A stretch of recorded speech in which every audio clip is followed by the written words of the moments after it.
ক্যানিংয়ে BJP নেতার উপর হামলা, যেমনটা খবর পাওয়া যাচ্ছে যে ক্যানিংয়ে বিজেপি নেতাকে লক্ষ্য করে গুলি ও বোমা ছোড়ার অভিযোগ তৃণমূল এবং আইএসএফের বিরুদ্ধে।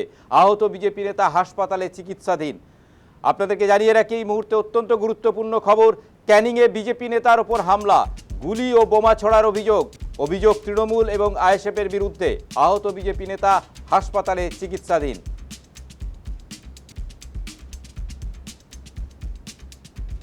ক্যানিংয়ে বিজেপি নেতাকে লক্ষ্য করে গুলি এবং বোমা ছোড়ার অভিযোগ তৃণমূল এবং আইএসএফের বিরুদ্ধে।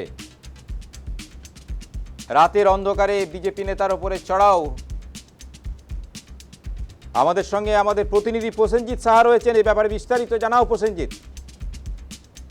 যেমনটা জানা যাচ্ছে, গতকাল রাত্রি 2:30 নাগাদ ঘটনাটি ঘটে দক্ষিণ চব্বিশ পরগনার ক্যানিং থানার অন্তর্গত হাটপুকুরিয়া গ্রাম পঞ্চায়েতের দক্ষিণ দেবিসাবাদ গ্রামের ঘটনা। সেখানকার বিজেপি নেতা রবিউল ইসলামের ওপরেই হামলা চালানো হয়েছে এমনটাই অভিযোগ। যখন রাতে শৌচ কার্য করতে রবিউল বাড়ির বাইরে বেরিয়েছিলেন, তখনই তাকে লক্ষ্য করে গুলি ছোড়া হয় এমনটাই অভিযোগ। যদিও গুলি লক্ষ্যভ্রষ্ট হয়, ভয় পেয়ে রবিউল ঘরে ঢুকে দরজা বন্ধ করে দেন এবং সেই সময় তার বাড়ি লক্ষ্য করে কিন্তু বোমা ছোড়া হয়েছে এমনটাও কিন্তু অভিযোগ। রাতেই খবর পেয়ে ক্যানিং থানার পুলিশ ঘটনাস্থলে আসে। ঘটনাস্থল থেকে বোমার সুতুলি, গুলির খোল এগুলো পুলিশ উদ্ধার করেছে এবং এই ঘটনায় ইতিমধ্যেই পুলিশ একজনকে আটক করেছে তেমনটা জানা যাচ্ছে। এই ঘটনার পেছনে সঠিক কি কারণ রয়েছে সেটি পরিষ্কার নয়, যদিও রবিউলের পরিবার দাবি করেছেন যে তিনি যেহেতু বিজেপি দল করছেন সম্প্রতি এবং সেই কারণেই তার উপরে হামলা চালানো হয়েছে এবং এই হামলার পেছনে তৃণমূল এবং আইএসএফ জড়িত রয়েছে বলেই কিন্তু তাদের অভিযোগ। গোটা ঘটনা তদন্ত শুরু করেছে ক্যানিং থানার পুলিশ, যদিও এই ঘটনায় তৃণমূল বা আইএসএফ এর তরফ থেকে এখনো কোনো প্রতিক্রিয়া মেলেনি। ধন্যবাদ প্রসেনজিৎ। আমাদের সঙ্গে ছিলেন আমাদের প্রতিনিধি প্রসেনজিৎ সাহা। আক্রান্ত ওই বিজেপি কর্মী, তিনি কি অভিযোগ করছেন আমরা শোনাবো।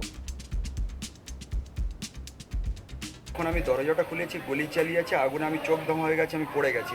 তারপরে সাট ওরা বোম মেরেছে পোটের উপরে, পুরো আগুন, একটা বোম পড়েছে। হ্যাঁ, ঠিক আছে।